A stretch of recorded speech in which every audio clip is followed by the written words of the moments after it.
Many of us dream of working with dogs, and for my next guest, that dream came true in a surprising way. Today I'm talking to Laura Vorreyer. Hi, Laura. Hello. Hi, are you okay? I'm doing good. How are you doing, Julie? Yes, I'm good, thanks. I'm fine. It's a nice sunny day, which is always a good sign to start with. Now, it sounds like you have a fantastic job. So tell me, how did you get started in pet sitting? Well, it was quite accidentally. It wasn't something that I ever intended to do or start out doing. I moved from Chicago to Los Angeles in 2002 as a makeup artist. I was a makeup artist in Chicago, and I worked at sort of an upscale shop. They call it Barney's of New York. And I was able to get transferred from the LA retail office to Los Angeles. I was working on Wilshire Boulevard, and I was, trying to break into film and television, but struggling a lot. And so one day I was at the counter, and this young woman came in with her dog, and, her dog got in a big trouble at the store, and I went to help her, and we sort of became friends. And she said, are you a makeup artist? I wound up telling her I was. And she told me she was working on a small independent film, and could I come to the lot and do her makeup? And when I went there, her little dog Abby was there, and I was going to go on the set with her. And she said, you can't come on the set with me because you don't have your studio card, but could you walk Abby for me? I'll pay you a little extra. And I thought, oh dear, okay, well, I'll walk your dog, no problem. Well, I was walking her dog on the lot, and out of another trailer came Paula Poundstone, who's somewhat of a famous comedian out here. Yeah, you might have heard of her, right? She came right up to me and she said, hey, what a cute dog. And I said, I better not talk to her. Don't make eye contact. And I was really trying to just get out of her path. And she said, are you a professional dog walker? And I said, oh, my God, this is my chance. So I said, yes, I am. I am a professional dog walker. She said, well, great. I'm looking for one of those. You got to come to my house and walk my dog, Cal. And that's how it started. It was completely accidental. I never saw it coming, but I'm so grateful that it went down like that, because I just really never got another call for being a makeup artist. So it worked out really good for me. Oh, excellent. Oh, that's brilliant. Do you know, I remember at one point, my daughter, Jenny, obviously she's into animals, but she was also in her teens into stage makeup.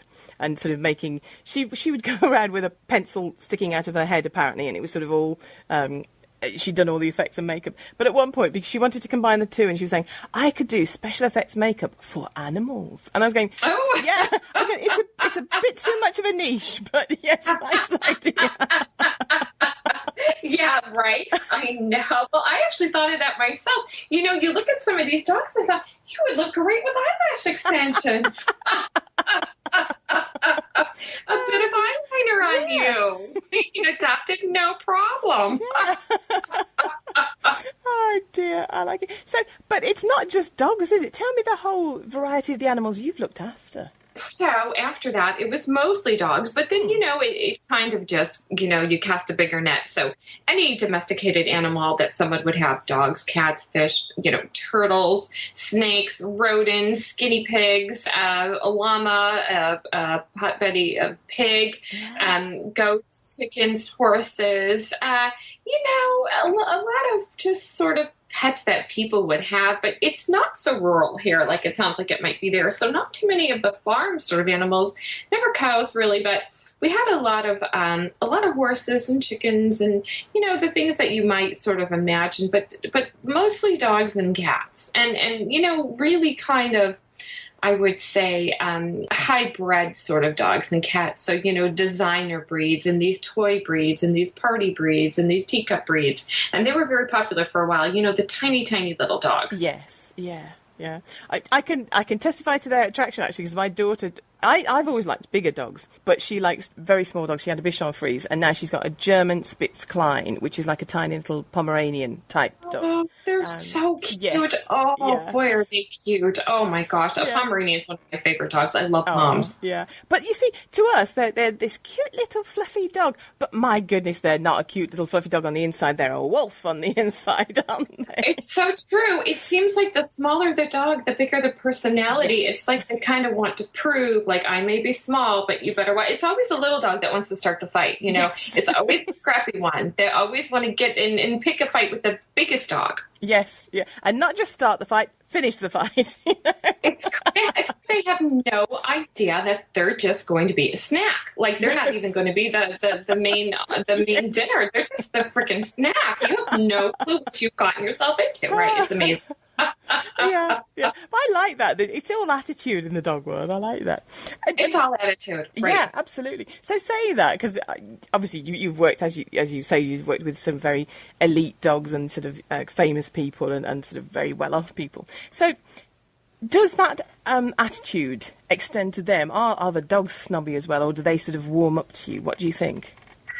I think in my whole career here, 15 years or so, I've had one or two snobby dogs where I thought, you are just so snobby, like turn up your nose at treats. My dog would eat anything. Yes. I mean, I've never seen him turn up his nose at anything, even things he should eat, he's eat. But there are a couple dogs, it goes right to their head. They're just used to being spoiled. They don't even walk. They just stand there waiting for you to pick them up. They know I'm going in that designer carrier. Don't even think of it. I'm not walking in the rain. Oh gosh, with the rain too. Oh no, I can't go outside. My paw might get wet. A couple times, yeah, I think that they do. They kind of got the memo. Hey, you're rich. yeah. Do you know? Saying that, as you say that, I'm thinking that Jenny's little Bichon Star. I mean, we gave her the name, didn't we? Star. Just right to their head. But she didn't like the rain. When she did go in the snow, but she would build up snowballs on her fur, and she sort of just got weighed down with snow. But she was funny dog, because she would enjoy a walk once we got her out. But as she got to the front door, she'd just look at you like, you know what? I went last week. I'm good. I don't need to go. So I think she would have done well in that world. Right. I know. I often say to people, gosh, when you come back next lifetime, what do you want to be? I said, I would like to be a very wealthy person's dog in Los Angeles. Just put me on that jet, put me on that yacht. I'm fine. South of France, no problem. Here I come. Look at me. All the nice clothes and the jewels. I'm there. Yeah. Yes, I think that'd be a really, really good life. I think that's great. Yeah. So, are the other sort of the pets and the dogs that you've looked after, have they been quite indulged? And also, what's the sort of the craziest instruction that a celebrity client has given you?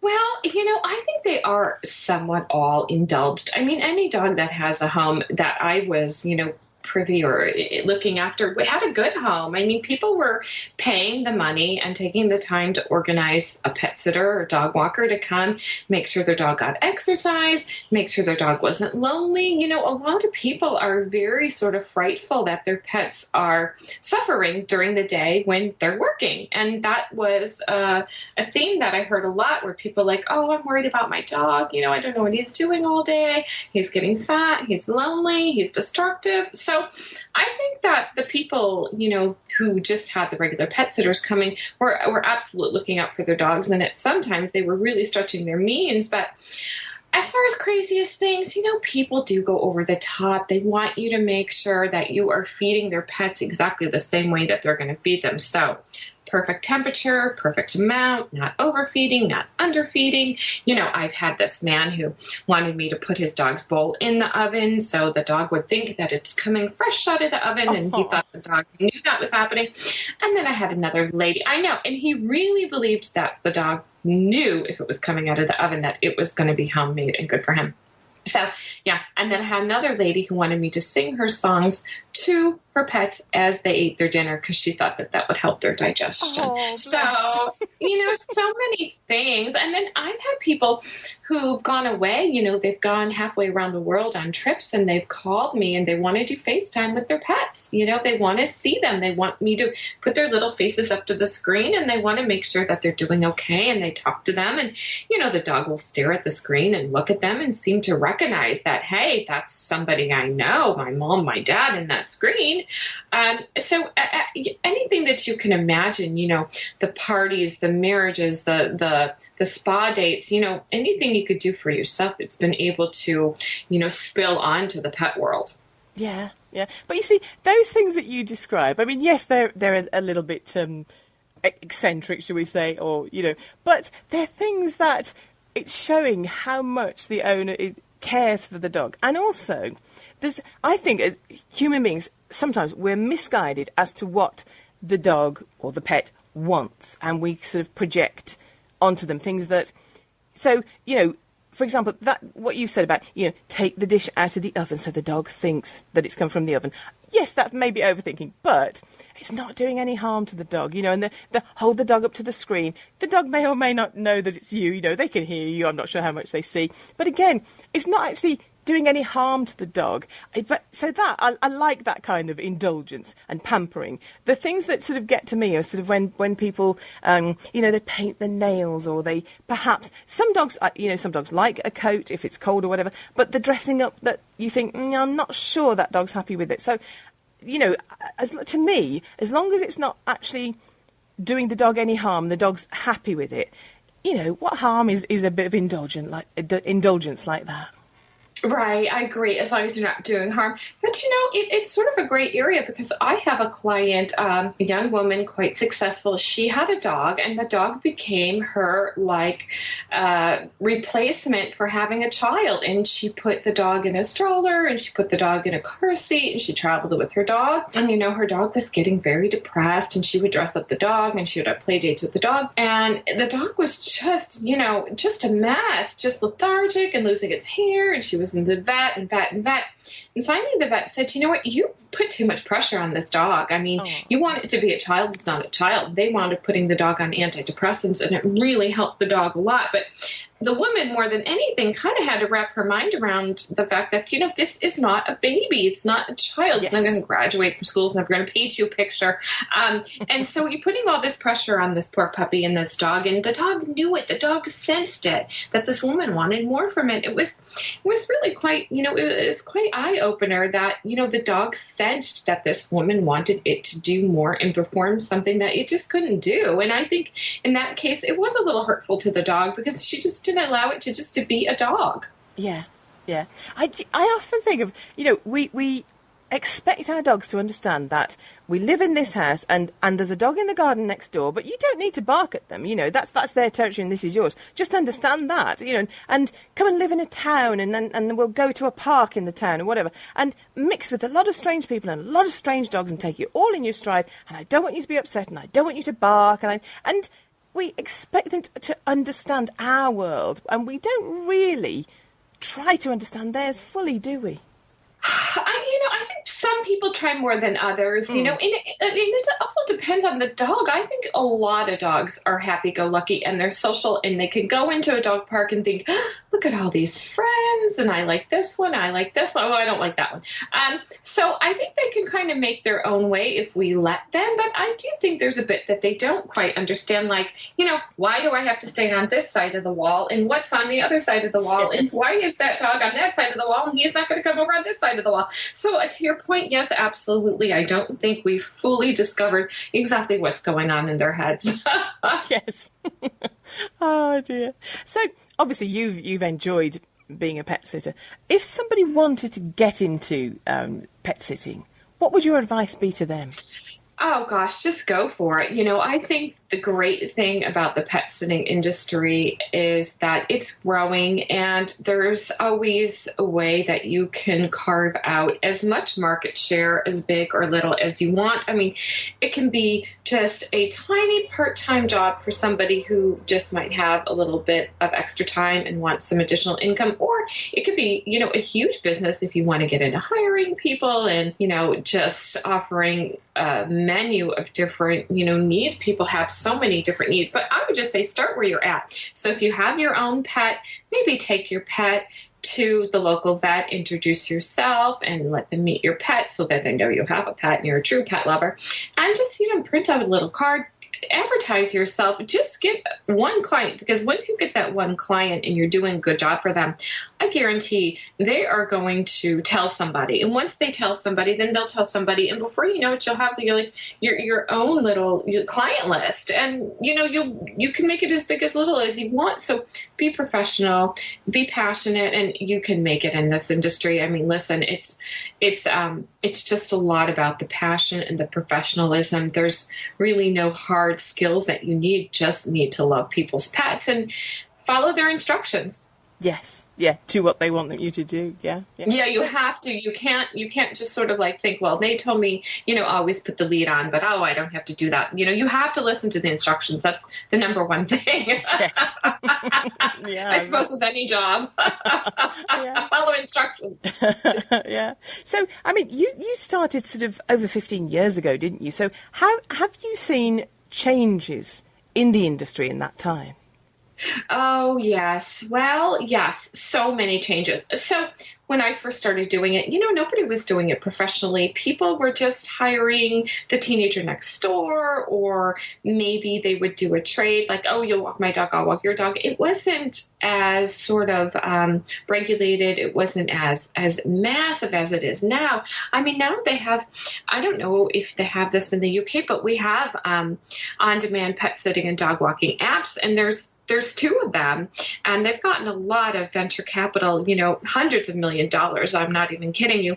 And they've really gotten just so many people to work for them. So it's on demand now, and that's a big change. It was never on demand before, just like we didn't have Uber and Lyft before. So I didn't see that coming. And then so many more franchises. So there's a lot more franchises. There's less independent people and more franchises. And there's less people that now do private boarding in their home, and there's more facilities. So like I do personal private boarding in my home, which people like, and I'm always booked with dogs coming here. But those people who used to do it in their home have gone out and gotten buildings and facilities, and now it's changed a little bit like that. So it has evolved. I mean, it's gone from this tiny little bit of market to now it's this huge, big industry. Yes. Yeah. It definitely has, hasn't it? And, we indulge our dogs. And, there's sensible indulgence, and there's, to me, what I would say, that's too much. We've talked about that. But, we do indulge our pets more. And, it used to be, if you're going on holiday or you need your dog looked after, kennels. Whereas now we're looking at, and kennels work for some dogs. I'm not denigrating kennels in any way. But for some dogs, it's going to be easier on them if they're in a home environment, and as you say, not in a big establishment, in a home environment, genuinely a private home, and sort of the chance for the dog to build a relationship with the person looking after them. That's important as well, isn't it?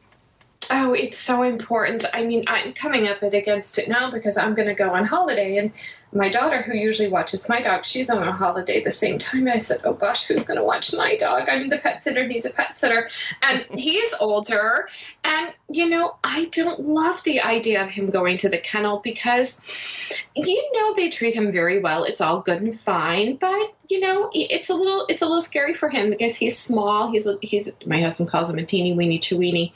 So he's a Dachshund and Chihuahua mix. And he's only about 20 pounds, but he's an older gentleman now. And, he doesn't love the other dogs. He loves the people. And it's just like that classroom teacher sort of ratio. There's not enough people to just kind of snuggle him and give him that attention. So I would love to have somebody come here. But then, it's that whole thing. It's like, oh, my gosh, I want to have someone stay at the house. I'd rather just, turn the key and walk away.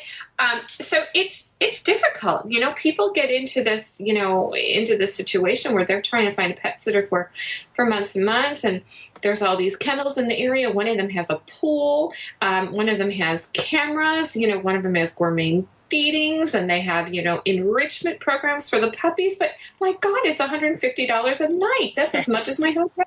I mean, who's on vacation, me or the dog? So, it's there's got to be some fine line. And the only way we know what it is what's good for you and what's good for your dog. What are you both comfortable with? Yes, absolutely. It's about finding out what works for you, isn't it? Yeah. And it really is about that. And for me, it would be perfect if I could just find somebody who, would come and stay with my dog, and then I would stay with their dog. So a trade, I tell people all the time, they ask me, well, Laura, what can we do if we can't afford someone to come into our home and we want to get a dog? I said, find someone who would work a trade with you. There's always somebody. Where there's a will, there's a way. Just look for it. And you will find somebody, a kid who needs a little extra money, or somebody who just wants to spend time with their pet. So, you just have to search for that perfect solution. And it is out there. Yes, yeah, definitely. Now, you've written about your experiences, haven't you? Tell us about the pet sitter's tale.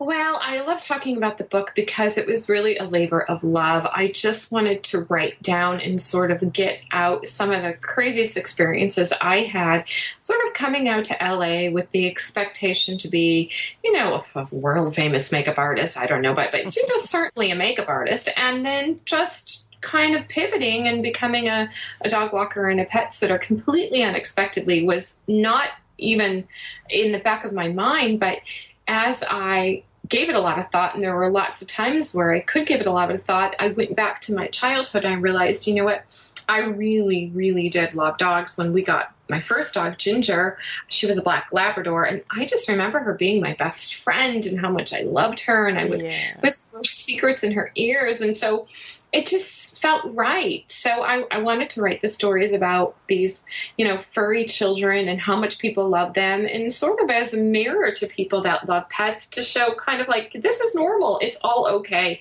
You love your dog. You sleep with your dog. You snuggle your dog. You tell your dog how much you love it. It's okay. Everybody does that, Yes, yeah. I think that's the thing, because sometimes you hide, don't you? You hide the things you do with your dog. I tell you one thing that I used to sort of not tell people is, when this was quite a long time ago, because Star was still with us, and if the dog looked at the back door, I'd sort of open the door and I'd say, well, do you want to go out? And I would give them the choice.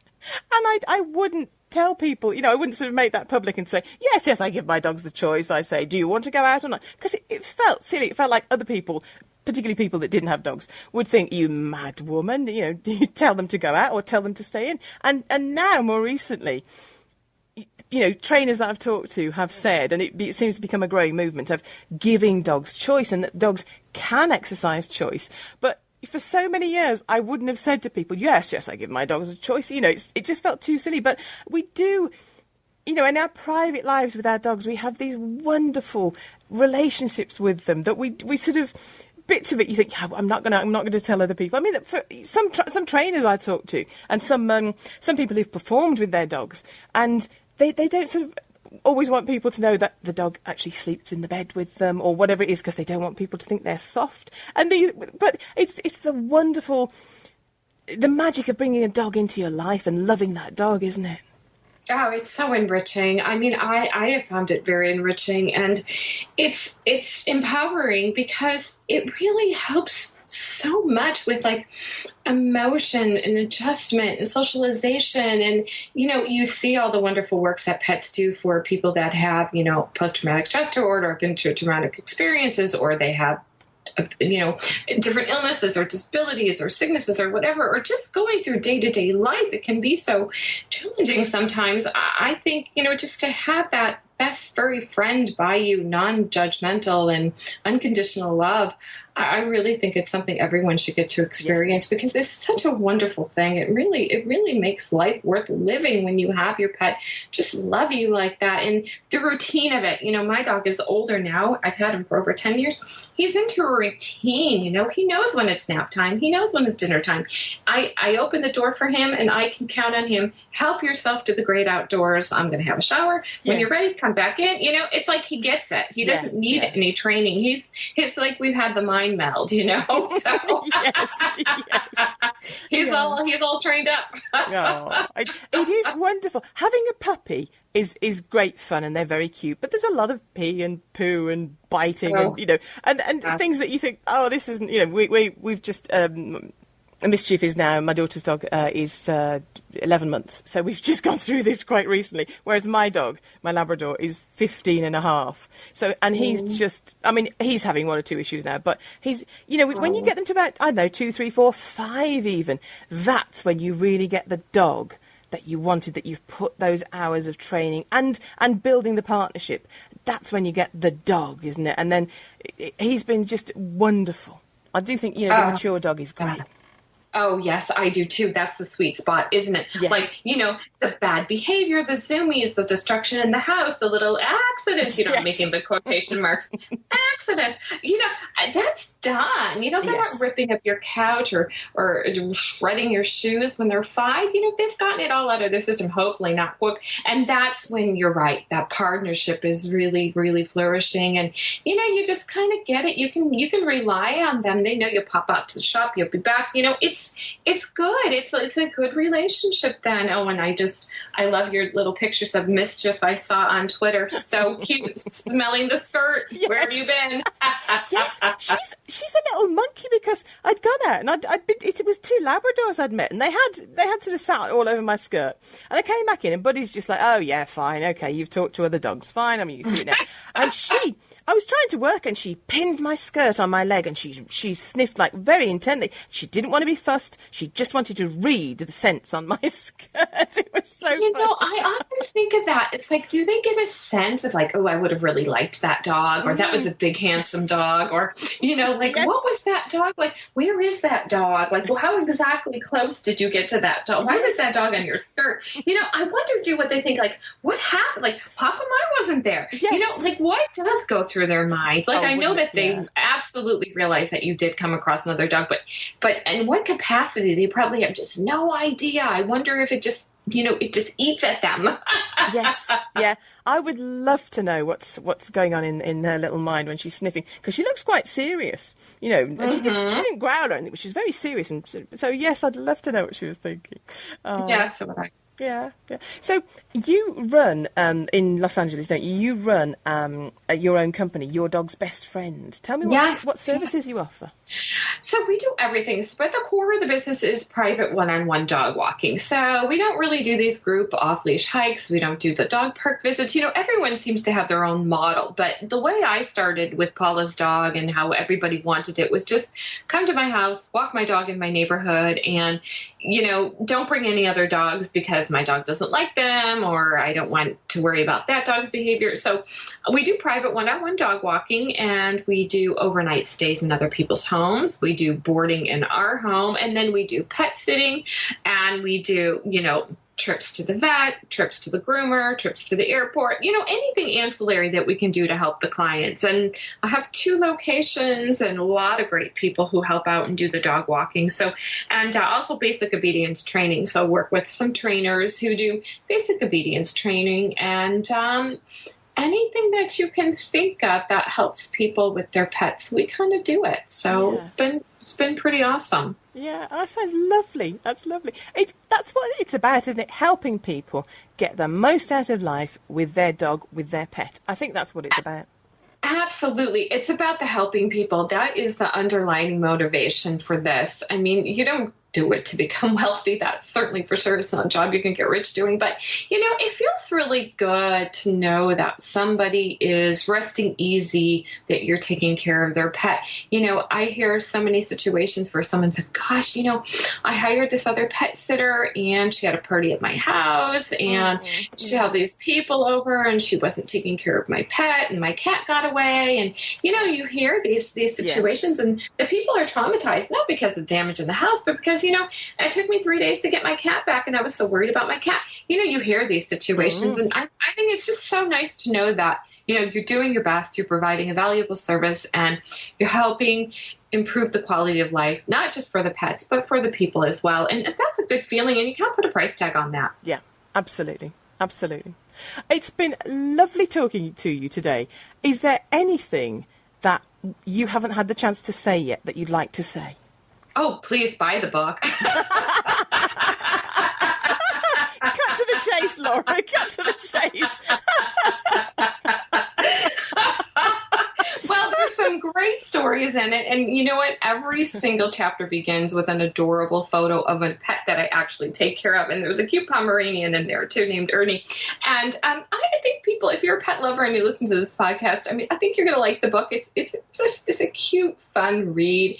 And thank you so much for having me on, Julie. It's been a pleasure to talk to you. Thank you, Laura. I like Laura. Cut to the chase and stay on message. I think sometimes it's the things you fall into that you were really meant to do. And it's certainly turned out that way for Laura. You can find out more about her at the Your Dog's Best Friend website, which we have a link to on the Dogcast Radio site. You're listening to Dogcast Radio on www.dogcastradio.com.